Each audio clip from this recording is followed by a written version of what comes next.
안녕하세요. 오늘도 사연살롱을 찾아주셔서 감사합니다.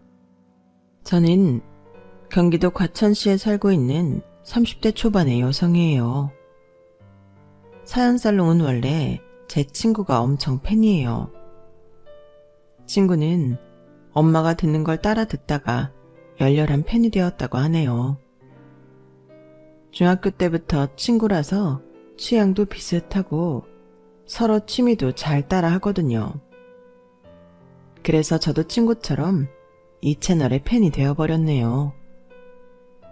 그러던 어느 날 저한테 있었던 일을 잘 알고 있는 친구가 여기에 사연을 보내라는 거였어요. 수연이 네 얘기도 분명 사람들이 많이 공감할걸?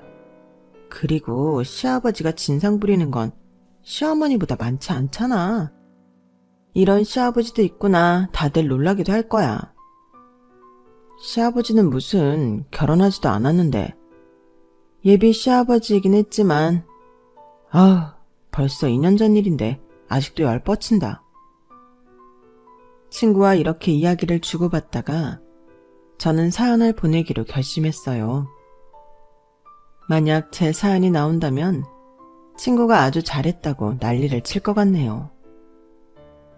그럼 얼마나 진상 시아버지길래 그런가 궁금하실 텐데요. 바로 저의 파혼 이야기 시작해볼게요. 제가 웬만하면 다 털고 현재만 집중하는 스타일인데 파혼했던 전 남친과 그 아버지 생각만 하면 아직도 마음이 부글거려요. 속상하기도 하고요.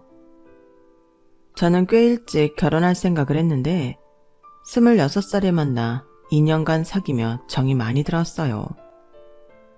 남친이 먼저 저를 많이 좋아했고 저도 마음을 열어 꽤 많이 좋아했네요. 부모님도 남친이 저를 생각해주는 게 각별한 것 같다고 좋아해 주셨어요. 남친은 강남역 근처에 회사가 있어 양재역 쪽에서 자취를 했어요. 저 역시 시민의 숲 근처에서 자취를 해서 가까운 편이었죠. 본가가 과천이라서 엄마는 제 반찬하고 간식 챙길 때 남친 것도 같이 갖다 주셨어요. 남친은 본가가 김포라서 좀 멀었거든요. 그래서 마음을 써주셨죠. 집도 멀고 어머니도 안 계시다며. 그러니 누가 챙겨주겠어. 아무리 아버지가 자상하다고 해도 이런 것까지 하시기에는 힘들 거다. 그래도 엄마도 힘들잖아. 내 거 나눠줘도 되고 성준 오빠 반찬 주문도 잘해. 그러니까 엄마 너무 애쓰지 마. 됐어. 하는 김에 나눠주는 건데 그게 뭐 어렵다고. 걱정 마. 그리고 니들 돈 아껴야지. 과일 사 먹을 돈도 아끼라고 이 엄마가 해줄 테니까. 이렇게 엄마가 잘해주시고 저희 아빠도 좋게 봐주셨지만 아무리 그러면 뭐해요. 결혼이라는 관문에 닥치니 저희 부모님이 잘해주신 거 다 쓸데없는 일이 아닌가 싶더군요. 엄마 아빠는 누가 됐더라도 잘해주셨을 분들인데 남친과 남친 아버지는 그렇지 않았어요. 결혼 준비는 제게 정말 세상의 쓴맛을 알게 해주었다고나 할까요?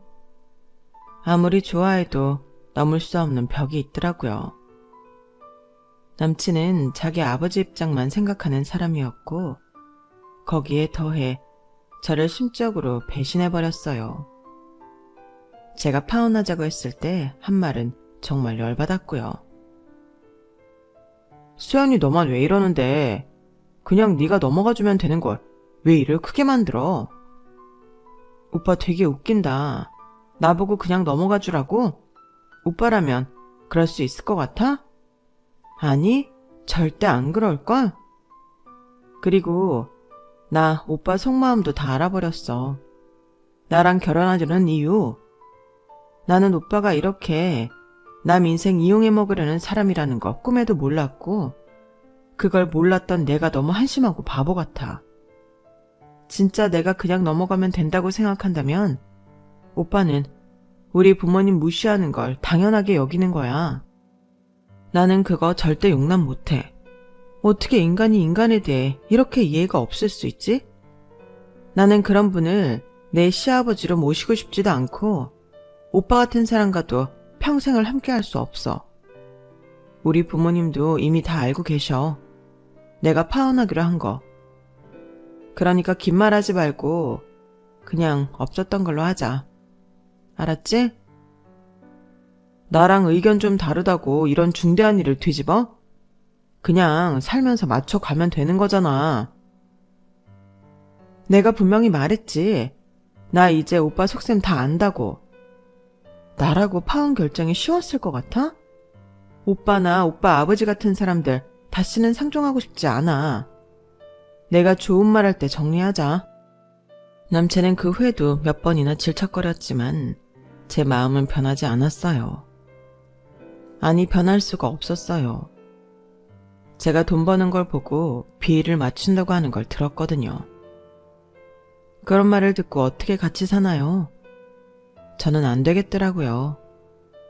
그리고 시아버지와 제 사이에 갈등이 있을 때 결코 제대로 중재할 사람도 아니었어요. 남친 본가에 인사드리러 갔을 때 남친 아버지가 했던 첫마디가 정말 충격적이었어요. 성준이한테 들었겠지만 나는 땡땡대 의대 교수야. 근데 아가씨 어머니는 식당 일을 하시고 아버지는 특별히 하시는 일이 없으시다며? 그게 사실인가? 남친 아버지의 경멸이 섞인 말투며 저를 우습다는 듯 훑어보는 눈빛에 저는 상당히 불쾌했어요. 처음부터 기강을 잡으려는 건가 싶게 저희 부모님을 무시하는 게 눈에 훤히 보이더군요. 네, 저희 어머니 식당에서 일하세요. 꽤 오래 하셨고요. 아빠가 집에 계시는 날 많은 것도 사실이에요. 그게 혹시 문제가 되는 걸까요? 보자마자 물어보시니 당황스러워서요. 남친 역시 자기 아빠가 이런 질문을 할 줄 전혀 몰랐는지 저와 제 아빠를 번갈아고 보며 어쩔 줄 모르더군요. 아버지도 참 왜 그런 식으로 물어봐요. 내가 중간에서 말을 잘못 짜는 것 같잖아요. 아버지가 수연이네 부모님 뭐 하시냐고 물어봐서 말한 건데 왜 그래요, 아버지? 성준이 넌 가만히 있어. 네가 뭔 말을 잘못 전했다고 그래. 내가 궁금하니까 확인하는 것뿐이야. 이게 기분 나쁘면 사회생활 어떻게 하냐? 그리고 아가씨한테도 내가 꼭 하고 싶은 말이 있어. 나 성준이가 자식의 전부야. 그러니 며느리 욕심 있는 게 당연하지 않겠어? 애가 둘이고 셋이어도 다들 그런 마당에. 근데 말이야, 이건 며느리 자리도 자영업이라고 하지를 않나. 사돈도 식당에 백수에. 내가 교수 사회에서 나 부끄러워 말을 못 꺼내겠다. 솔직히 말하면 그래, 다들 있는 집안하고 연결되거나 의사 집안 며느리 보는데 나는 이거 원 아들 녀석 성화에 아주 누추한 청첩장을 돌리게 생겼다고. 저는 너무 민망하고 수치스러워 아무 말도 하지 못했어요. 하지만 남친 아버지는 거기서 그치지 않고 계속했어요. 내 입장은 그렇다 이거야. 네 자영업이라는 것도 품격이 있는 일도 아니잖아. 일자리 못 구하면 다들 덤비는 요식업이잖냐? 무슨 카페라며. 네 어머니 닮아서 그런 일 하는지 모르겠다만 내가 정말이지 성준이가 너 아니면 결혼 안 한다고 해서 어쩔 수 없이 아가씨 보기로 한 거야. 내가 왜 이런 말 하는지 알겠지? 사람 상대하는 일 하는 거니 알 거라고 믿는다. 알아서 잘 하라는 소리다. 가만 보니 남친 아버지는 계속 저를 반대했고 그걸 남친이 그냥 밀어붙이는 것 같더라고요. 남친은 제가 영 표정을 피지 않자 자기 아버지한테 뭐라고 해댔어요. 아버지, 좀 그러지 마시라니까요. 제가 아버지 자랑하시라고 결혼해야 돼요. 교수 사회고 뭐고 그런 말이 왜 나와요. 수연이 얼마나 똑똑하고 능력 있는데요. 수연이 나이에 이렇게 자리 잡은 사람이 흔한 줄 아세요? 오히려 대기업 다니는 애들 중에 매너리즘 빠져서 월급 도둑이나 되고 일머리 하나 없는 애들이 더 많다고요. 아니, 누구한테 자랑하려고 자식 결혼시키는 것도 아닌데 무슨 나 부끄럽다느니 그런 말씀을 하세요. 남친이 자기 아버지한테 할 말을 다 하더라고요. 저는 그 자리가 불편하기 짝이 없었어요. 이런 거였으면 미리 귀뜸이라도 해주지. 어떻게 자기 아버지에 대해 말 한마디 안 하고 이 자리에 불렀나 싶고 괜히 원망스럽더라고요. 나중에 자기도 그렇게까지 말할 줄은 몰랐다고 하기는 했지만요. 정말 더는 있고 싶지 않았고 너무 불편했는데 그 자리에 와있던 남친의 고모가 다행히도 분위기를 수습하셨어요. 오빠는 예비며느리 처음 보는 날 말을 그렇게밖에 못해? 진짜 못 말리겠다.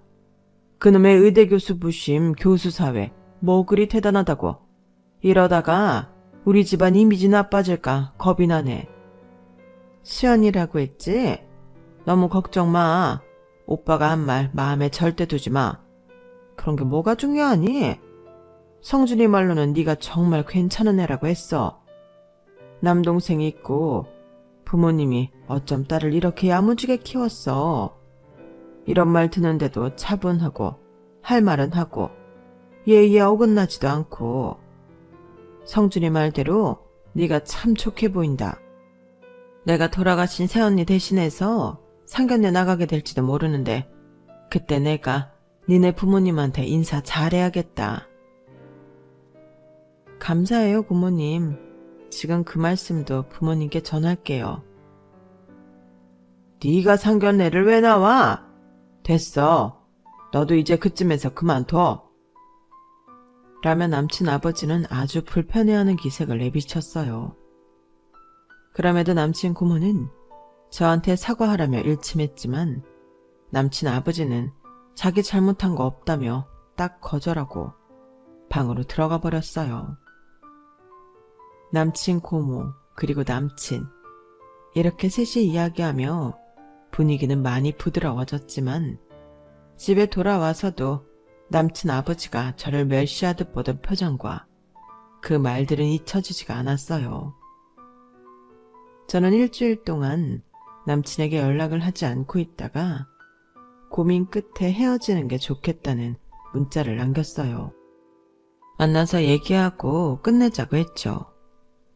아무리 좋아서 결혼을 결심하고 인사를 갔다고 하지만 첫 대면에 예비 시아버지한테 그런 말을 들으면 누가 이 결혼을 하고 싶겠어요.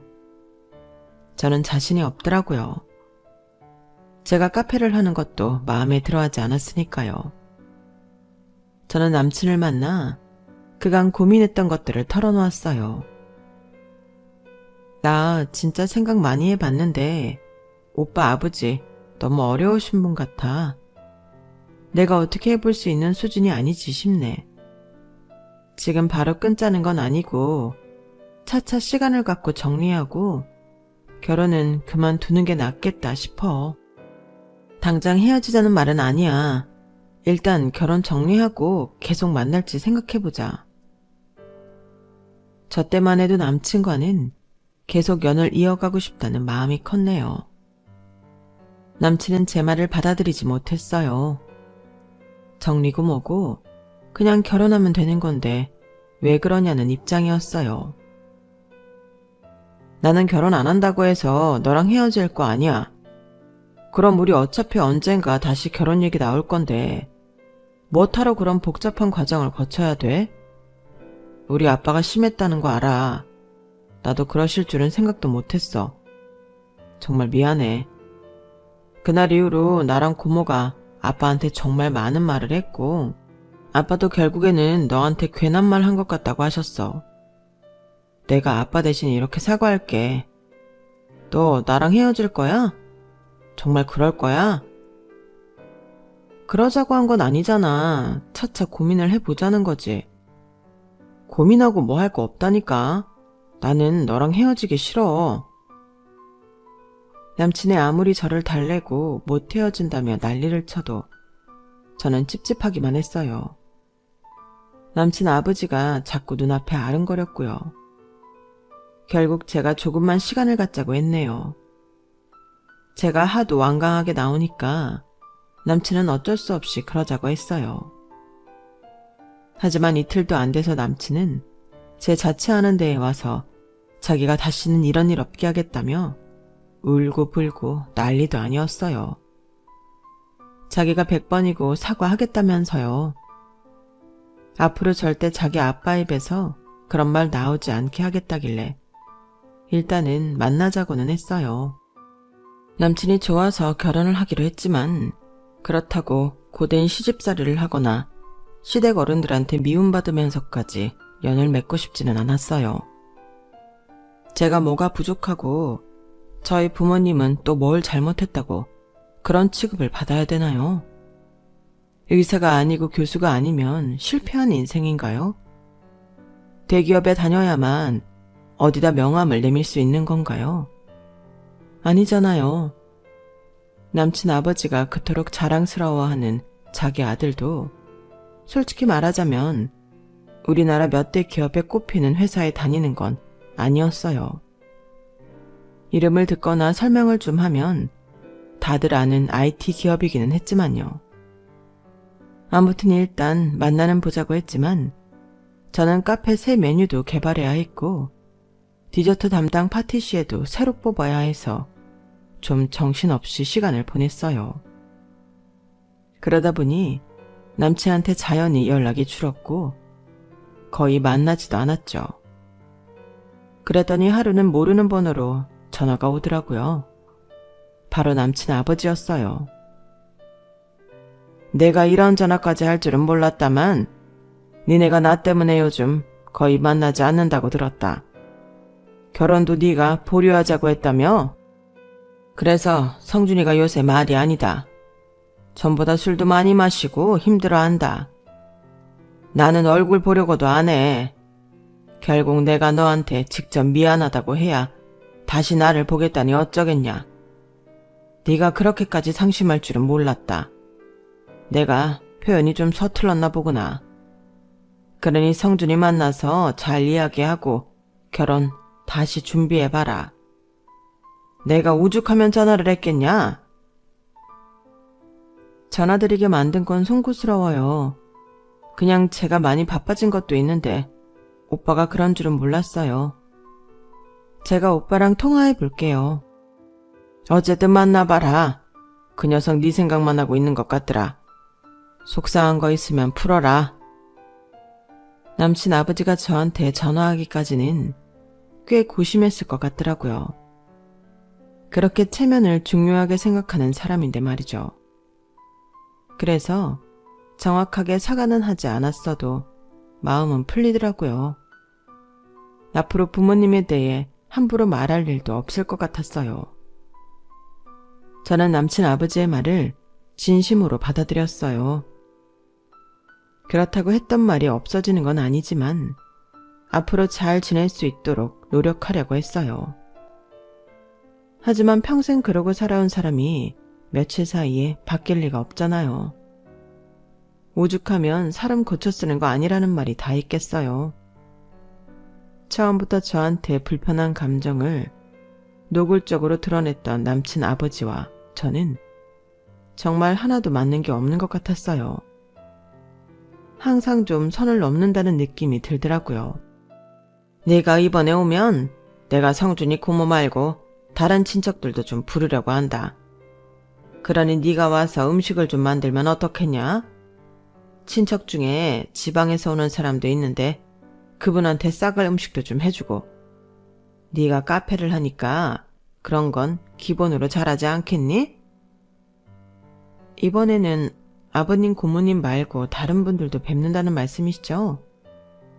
그런데 아버님, 제가 저번에 찾아뵀다고 해도 아직 많이 낯선데 그렇게 제가 음식 만들고 식사 대접하는 건 나중에 결혼 후에 했으면 하는데요. 지금 결혼식 날짜도 안 잡혔는데 미리 그러는 건 좀 부담스러워서요. 또 제 음식이 입에 맞을지도 좀 걱정스럽네요. 어느 정도 성향을 알고 난 후에 하면 좋을 것 같아요. 느닷없이 이제는 아예 음식을 해서 친척들 대접을 하라니 황당하기까지 하더라고요. 뭐가 중간 없이 극과 극을 달리는 성격 같았어요. 뭐 네가 바쁜 일이 아직 안 끝나서 그렇다는 거냐? 그래도 내가 마음 먹고 너를 소개하려는 자리인데 그렇게 질질 끌 거 뭐 있어. 어차피 결혼은 할 건데. 그럼 너 시간 되는 날이 언젠데? 성준이 통해서 알려다오. 그러면 내가 친척들한테도 연락하마. 네가 내 마음에 드는 것도 네가 하기 나름 아니겠냐? 이런 것도 타협하지 않으면서 나랑 잘 지내볼 생각이었어. 원참. 저는 갑자기 남친 아버지가 저러는 게 당연히 불편했어요. 같은 서울이어도 자기네 본가 멀다고 남친도 거의 가지 않는데 시간 정해서 와서 음식까지 하라뇨. 제가 결혼하기로 했고 며느리가 된 거나 다름없으면 그렇게 부르는 대로 가서 무조건 일해야 되는 건가요? 아무리 아버지라고 하지만 자기 아들 자취방에 한 번도 들른 적 없는 것도 제가 다 아는데 너무 저한테 자기네 집에 오라는 걸 강요하니 화가 나려고 하더라고요. 그런데 저를 집에 데려와서 음식 만들게 하라고 남친을 설득할 작정이었던 남친 아버지가 남친 자취방에 들렀어요. 남친은 그때 저희 엄마가 만들어주신 반찬에 밥을 먹고 과일도 챙겨 먹고 있었다더라고요. 남친 집에 들른 남친 아버지는 저희 카페 근처에 왔다며 나오라고 하더군요. 솔직히 내키지는 않았지만 그래도 시아버지 될 뿐인데 어떻게 안 나가겠어요. 억지로 나갔더니 이러는 거였어요. 네 가게 찾아가면 너도 맨 얼굴 보이는 것처럼 불편할까봐 나오라고 했다. 이렇게 보자고 한 건 그래도 사부인이 되신 양반 같아서 말이다. 우리 성준이한테 반찬이며 과일 챙겨주는 거 보니 어디서 우리 성준이만한 사이감 못 만나겠다고 생각하신 것 같구나. 사리 판단은 되시는 양반인 것 같아 내가 마음이 놓인다. 그래, 어머니 음식 솜씨가 괜찮은 것 같아서 말인데 나한테도 좀 사부인 반찬을 나눠줬으면 해서 말이야. 성준이 고모가 해올 때가 있긴 한데 여동생한테는 신세 지는 것 같고 별로야. 기왕이면 사부인 반찬 솜씨도 좀 보고 하면 좋겠는데 어떠냐? 아, 네. 제가 엄마한테 반찬을 좀 더 보내달라고 말씀드려 볼게요. 말은 순순하게 했지만 누굴 자기네 반찬 배달하는 사람으로 만들려고 하나 싶은 마음도 들었어요. 그래서 저는 엄마한테 남친 아버지가 반찬을 달라는 말은 하지 않았고 저에게 있는 걸 다른 용기에 옮겨 담아서 보냈어요. 그랬더니 다음날 연락이 와서는 오이김치가 너무 맛있다고 하는 거였어요. 성준 오빠도 오이김치 되게 좋아하더라고요. 다른 반찬들은 입에 맞는지 모르겠네요. 사부인이 식당에 오래 다니셔서 그런가 음식 솜씨가 괜찮으시구나. 네가 들어오면 우리 웬만한 반찬 걱정은 안 해도 될 것 같구나.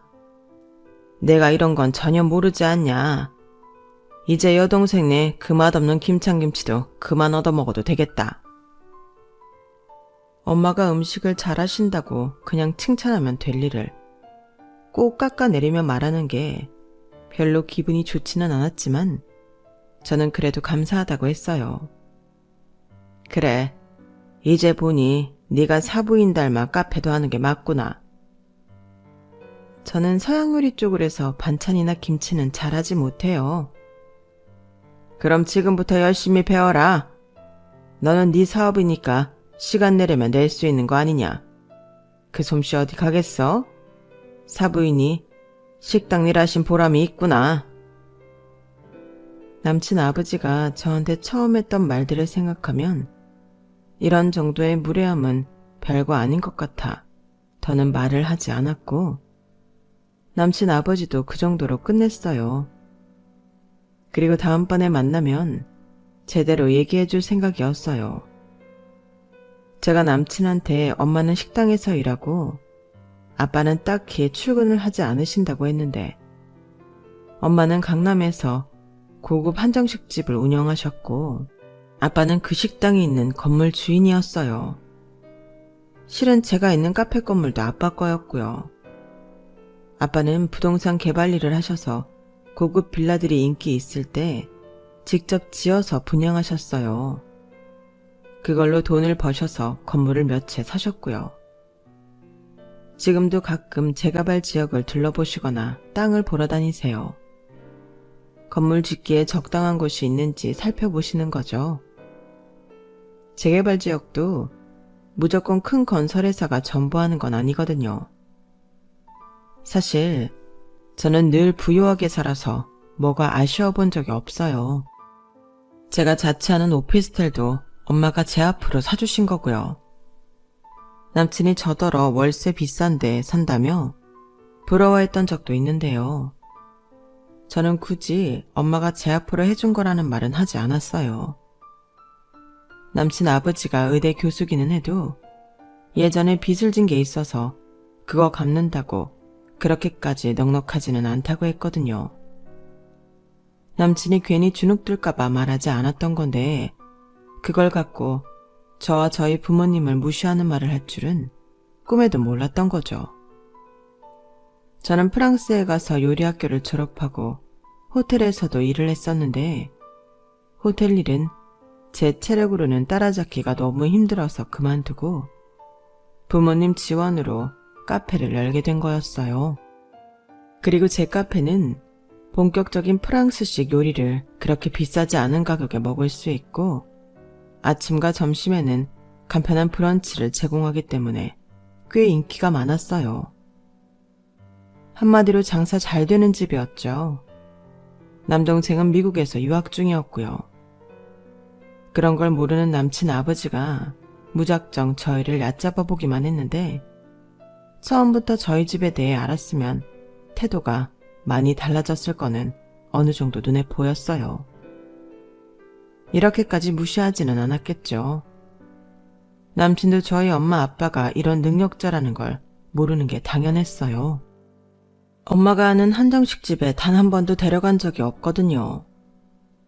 그러니 제가 식당에서 일한다고 하는 걸 어떻게 자기 아버지한테 전달했는지 몰라도 이렇게 제가 본 모습을 보게 된 것이었고요.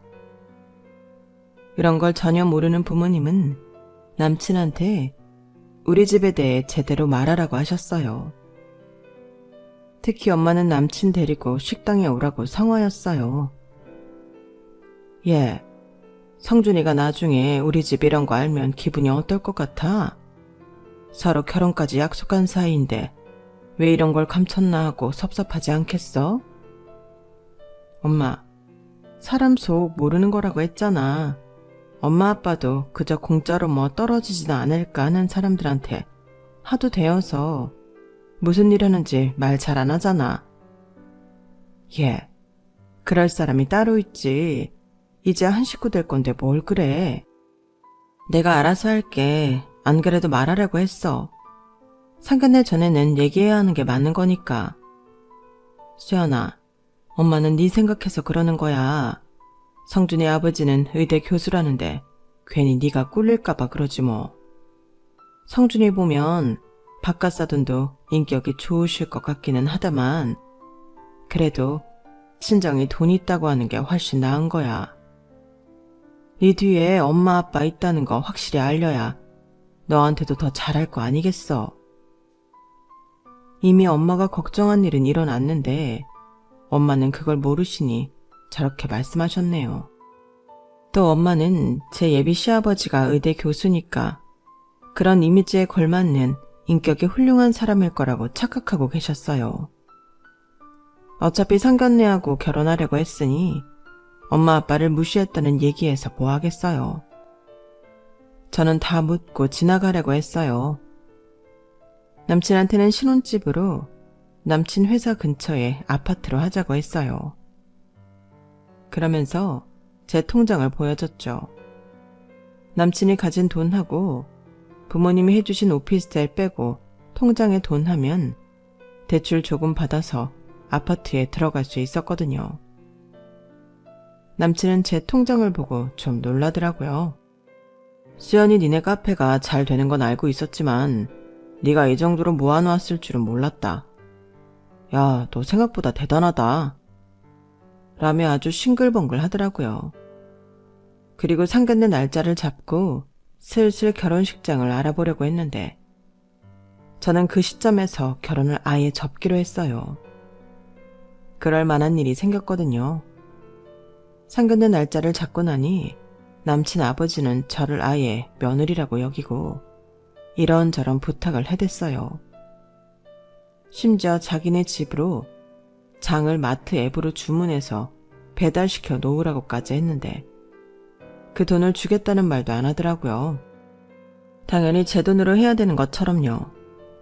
또 저희 엄마 오이김치 맛있다고 계속 갖다 달라고 하는데 이건 태도도 그렇고 여전히 저나 저희 부모님을 우습게 여기는 게 딱 보였어요. 상견례를 한 일주일 정도 앞두고 있을 때 남친 아버지는 저더러 자기네 집에 꼭 오라는 거였어요. 이번 주에 꼭 말할 게 있으니까 와줬으면 한다. 이러면서요. 그리고 올 때 그 오이김치도 더 갖고 와라. 지금 집에 오이김치가 없는데요, 아버님. 다음에 갖다 드릴게요. 사부인 바쁘시냐? 그런 거 아니면 새 거 좀 담아달라고 하면 되지 않냐? 지금이 오이김치가 그렇게 맛있을 철도 아니고요. 엄마가 늘 그걸 담그시는 것도 아니에요. 그러냐? 그럼 다른 김치라도 있으면 가져와라. 우리 집에 김치가 똑 떨어졌는데 성준이 고모가 나한테 삐진 게 있는지 전화도 안 받고 연락도 안 한다. 좀 갖고 와라. 남친 고모가 화날 만도 한 것 같았어요. 남친 아버지가 저한테 하듯 대하면 누구든 화나지 않겠어요. 남친 고모도 남친 아버지 성격 아는 거 보면 별다를 게 없을 것 같더라고요. 그것도 좀 마음에 걸렸어요. 저런 성격인 사람을 잘 맞출 수 있을지 말이죠. 아무리 남친이 지금은 내가 좋아서 결혼하려고 한다지만 살다 보면 달라질 수도 있는 거잖아요. 아무튼 저는 집에 있는 김치를 챙겨서 주말에 남친 본가에 갔어요. 같이 식사를 마친 후에 남친 아버지가 이런 말을 하는 거였어요. 결혼 전이라고는 해도 이런 건 미리 말해두는 게 좋겠다 싶어서 말이야. 앞으로 우리 집 반찬을 전부 사부인한테 부탁했으면 한다. 내가 그냥 해달라는 거 아니야. 반찬값 드릴 거야. 사부인도 부업한다 생각하시면 좋잖아. 엄마가 저랑 오빠 반찬 갖다 주는 건 집에서 하는 걸 주시는 건데요. 그리고 부업하실 시간도 없을 거고요. 나 같으면 시간 없어도 이런 부업은 잠을 줄여서라도 하겠다. 평생 식당에서 버는 것만 갖고 사셨어? 에휴, 그러니 여전히 식당을 벗어나지 못하고 계시는 거지. 아버님, 그게 아니고요. 저희 엄마가... 하지만 제가 설명할 시간도 없이 남친 아버지는 말을 이어갔어요. 그러지 말고 따로 나와서 반찬 가게 같은 거라도 하면 어떠시겠냐고 말씀드려 봐라. 언제까지 남의 밑에서 일하고 있을 거냐? 아무 보람도 미래도 없는 일을 말이다. 그걸 내가 시작하게 해준다고 생각하면 되잖니. 일단 나는 반찬 종류는 12가지로 하고 김치도 종류 바꿔가면 보내주면 좋겠다. 그렇게 해서 다달이 내가 한 20만 원은 드리겠다고 해봐라. 저는 하도 어이가 없어서 단번에 거절했어요. 아니요, 아버님. 저희 엄마 그 일 못합니다. 엄마가 왜 남의 집 반찬을 그렇게 고생해서 만들어야 되는데요. 못 들은 걸로 할게요. 너 20만 원이 적다고 생각하는 거냐? 절대 아니다. 사부인이 어디 가서 20만 원 따로 벌겠어? 아니니까 아직도 식당에 붙어 있는 거잖아. 그리고 너 우리 집 들어와서도 계속 이렇게 딱딱거리는 거냐? 그래서 되겠어? 그때 남친은 저한테 아주 중대한 실수를 했어요. 수연아, 이번에는 네가 좀 그냥 들어드려. 네가 그 정도는 해야 우리 아빠랑 잘 지낼 수 있지. 안 그래도 기우는 집안이라고 아빠가 마음 안 좋으시잖아. 저는 너무 기가 막혀서 남친을 가짠타는 표정으로 쳐다봤어요. 그러자 남친은 제 눈치를 보며 어쩔 줄 모르더라고요. 아버지는 왜 또 그런 말씀을 하셔서. 나중에 천천히 해도 되는 거잖아요. 제가 고모한테 연락해서 화 푸시라고 할게요. 그러게 고모한테도 고모랑 고모부 무식하다고 좀 그만하시고요. 자꾸 장모님한테 반찬해달라는 말씀 좀 하지 마세요. 제가 다 민망하네요. 남친은 힐끔힐끔 저를 보며 이렇게 말했지만 그 말의 절반도 진심이 아니라는 건 알겠더라고요. 그저 제가 이 자리를 깨고 나갈까봐 그러는 거였어요. 저는 그 순간 결심했어요. 이 결혼 안 하는 걸로요. 게다가 저는 더 엄청난 사실도 알게 됐는데요. 남친이 잠깐 자리에서 일어났을 때 남친 핸드폰으로 문자가 왔거든요. 친구들 단톡방이었는데 문자들 뜨는 내용이 가관이더라고요. 야, 그 돈 잘 번다는 여자 안 놓치고 잘 있냐? 성준이가 놓칠 놈이야? 절대 아니지. 지 마누라 돈으로 편히 먹고 살 생각하는 놈인데 너 신혼여행 끝나고 돌아와서도 네 진짜 속내 들키면 안 된다. 네가 그 카페 매출 다 알고 사귀고 결혼한다는 거 알면 끝이야. 어떤 여자가 좋아하겠어. 성준이 그 여자 좋아하지도 않아. 그냥 돈이야 돈. 우리 중에 네가 제일 먼저 돈 많은 여자 문화보다. 부럽다 짜식아. 저는 그날 바로 부모님한테 가서 이 결혼 못한다는 말을 했어요. 남친 아버지가 저한테 어떻게 했는지, 오늘은 어떤 말을 했는지, 그리고 남친 핸드폰에 어떤 문자가 왔는지까지요. 저와 부모님은 이대로 끝낼 수는 없다고 생각했어요. 저는 상견례 음식값을 저희가 전적으로 내겠다고 하고 엄마가 하시는 한정식집으로 장소를 바꿨어요. 그렇게 남친과 남친 아버지는 저희 엄마 식당에 오게 됐어요. 엄마는 남친을 좋게 봤는데 너무 괘씸하다며 속상해했어요. 아빠도 굳이 그런 결혼 할 필요 없다고 하셨고요. 부모님이 제 편이라는 게 얼마나 든든하던지요. 그때 아주 절실하게 부모님의 힘을 실감했네요. 개인실에서 저희 아빠를 먼저 만난 남친 아버지는 아빠를 보더니 피식 코웃음부터 치더라고요. 아빠가 좀 잘 차려입고 나갔는데 그걸 비웃는 거였어요. 오늘 너무 무리해서 이런 자리에 나오신 거 아닙니까? 옷차림도 그렇고 식당도 그렇고 이렇게까지 안 해도 저 이해하는데요. 저한테는 별거 아니니까 너무 부담 갖지 마세요. 앉으세요. 아빠는 정중히 남친 아버지에게 자리를 권하고 자리에 앉으셨어요. 남친은 그 옆에서 제 눈치만 보고 있었고요. 제가 계속 냉랭했었거든요. 그런데 엄마가 오기도 전에 남친 아버지는 그 입을 참지 못해 일을 저지르고 말았네요. 저는 대졸리아는 이 사회의 쓰레기라고 생각합니다. 그래서 말인데 사돈께서는 특별히 하는 일이 없다고 들었습니다만 학력은 어떻게 되십니까? 아빠는 아주 여유 있게 말씀하셨어요. 저 중졸입니다. 이건 제 명함이고요. 남친 아버지는 아주 기가 차다는 듯 저와 아빠를 번갈아 보다가 명함을 봤어요. 그러더니 입을 떡 벌리고 한동안 가만히 있더라고요. 거기에는 땡땡개발 대표 이윤석이라고 되어 있었거든요. 땡땡개발회사면 혹시 몇 년 전 최고가로 팔린 그 고급 빌라 시공회사 아닙니까? 제가 그 빌라에 관심이 있어서 알아봤기 때문에 분명히 기억합니다. 이거 정말입니까? 제가 왜 그런 걸 갖고 장난을 치겠습니까? 저는 집에 땅이 많아서 학교 공부는 안 하고 아버지 따라서 맨날 땅 보고 다니는 것만 배웠어요. 그런 건 학교에서 안 가르쳐 주잖아요. 처음에는 땅 사고 파는 것만 하다가 내가 지어서 좀 분양도 해보자는 생각에 공사판에서 일도 배웠고요.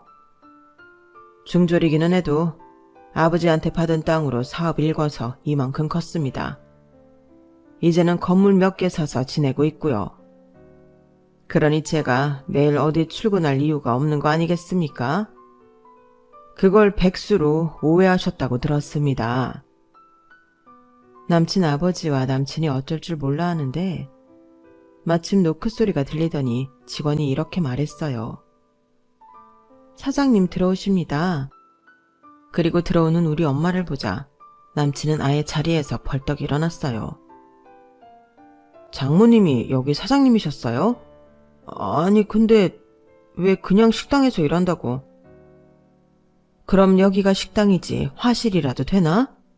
그리고 자네, 나는 자네 같은 사위 둔 적 없으니까 장모님 소리 다시는 하지 말게.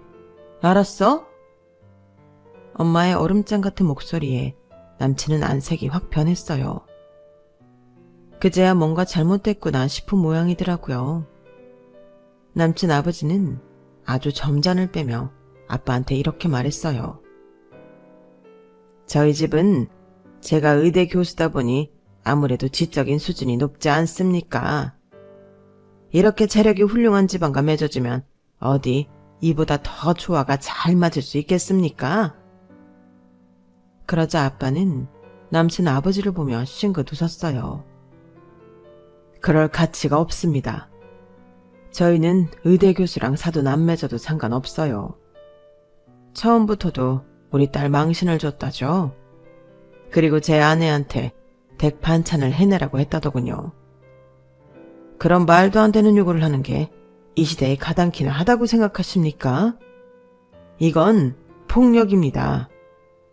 저는요, 제 딸 그렇게 화나게 하고 망신 준 사람들 그냥 보내기는 싫어서 저희 똑똑히 보라고 부른 겁니다. 저나 우리 집사람 그리고 수연이는 댁들과 같이 겸상도 하기 싫으니까 알아서 드시고 가세요. 그럼 저희는 이만 나가보겠습니다. 아빠가 차분하게 할 말 다 하시니까 남친과 남친 아버지는 아무 말도 못하고 그저 자리에 앉아만 있었어요.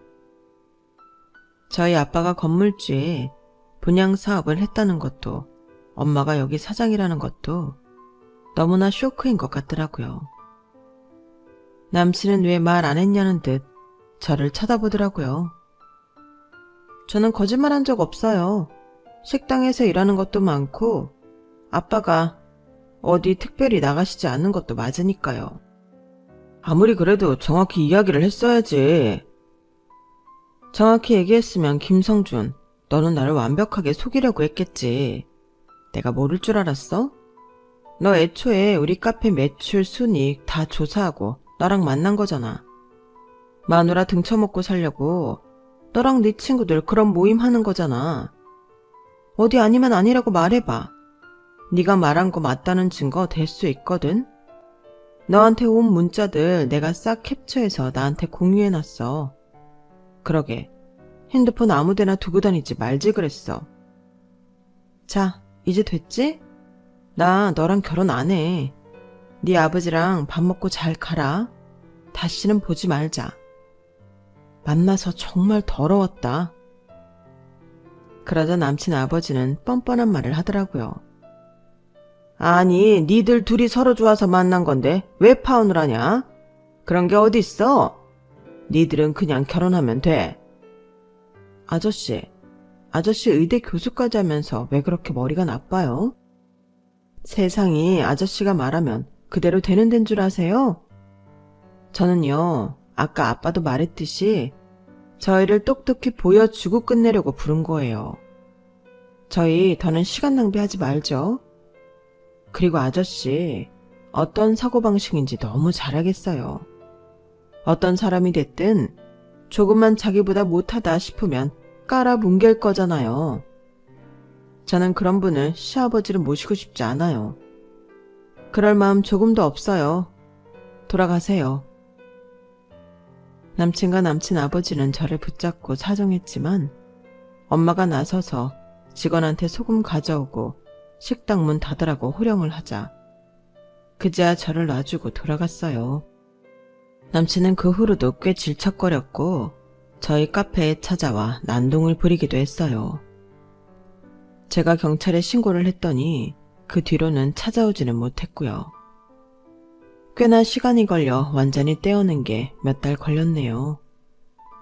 그렇게 시간이 지나서 지금 저는 또다시 좋은 사람을 만났어요. 결혼도 조심스럽게 생각 중이고요. 어쩌다 전남친 소식을 들었는데 그 마누라 등쳐먹는 모임은 작년인가 없어졌고 전남친은 여전히 혼자라고 하더라고요. 뭐 언젠가 자기 짝을 만나기야 하겠지만 전남친 아버지가 어떤 사람인지 알게 되면 어떤 여자가 좋다고 할까요? 저는 전남친이 결혼하기 쉽지는 않을 거라고 생각해요. 여전히 열받기는 하지만 그래도 남한테 나쁜 마음 가지면 안 된다잖아요. 전남친도 앞으로 좋은 일이 있기를 바라고 싶어요. 하지만 남친 아버지 같은 사람은 다시는 만나고 싶지 않네요. 제 이야기는 여기까지예요. 제 사연 들어주신 분들은 절대 그러실 분들 아니겠지만 앞으로도 자기보다 좀 못해 보인다고 함부로 무시하지 마셨으면 해요. 세상 일 다 부메랑이라잖아요. 당연히 현명한 분들이실 테지만요. 그러면 들어주셔서 감사드리고요. 앞으로 좋은 일만 많으시길 바랄게요. 여러분, 사연 댓글에 응원과 현명한 조언 부탁드려요. 좋아요와 구독은 저에게 큰 힘이 됩니다. 오늘도 좋은 일 가득하세요.